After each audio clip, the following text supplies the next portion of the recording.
Time to talk some college football with Josh Parcell. You can join him on College Football Country. That's cfbcountry.com. Josh, how you doing today?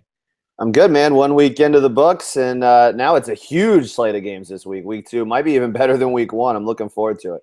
You know, Josh, it's really crazy because when I looked at the TV schedule, this is my one dilemma during college football. So I love when it finally gets here, but you can't watch like 5 games at the same time, or at least you can try. But, man, Saturday night is just crazy with Georgia, Notre Dame, Oklahoma, Ohio State, Stanford, USC, Clemson, Auburn, all kicking off pretty much at the same time.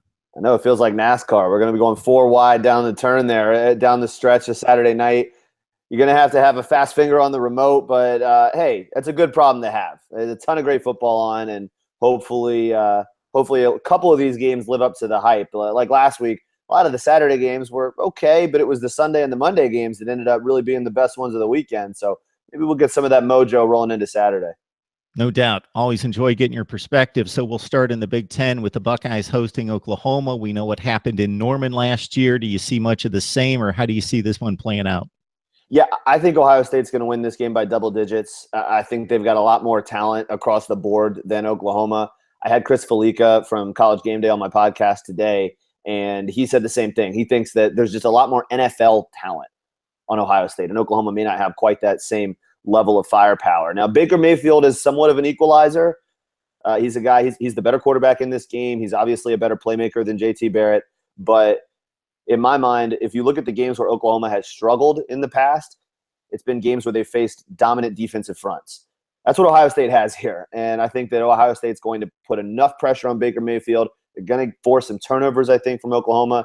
And I think Ohio State is better than people expect after a slow start last week. I think people honestly gave up on the Buckeyes after a half against Indiana and didn't really pay attention to how great they were in the second half of that game. J.K. Dobbins is a phenomenal running back who burst onto the scene. He's only going to keep getting better. I think Ohio State wins this game, double digits. A high-scoring game, but I think the Buckeyes win pretty comfortably.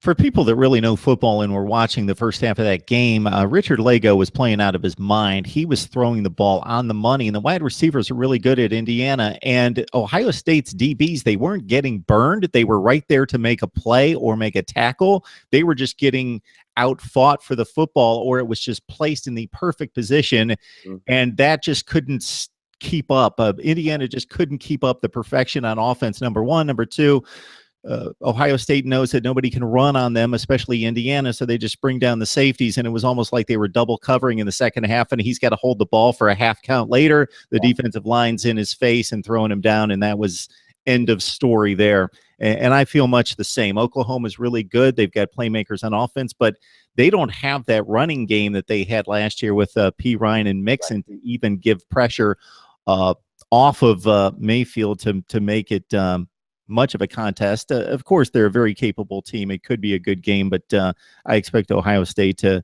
be somewhat dominant late in the game.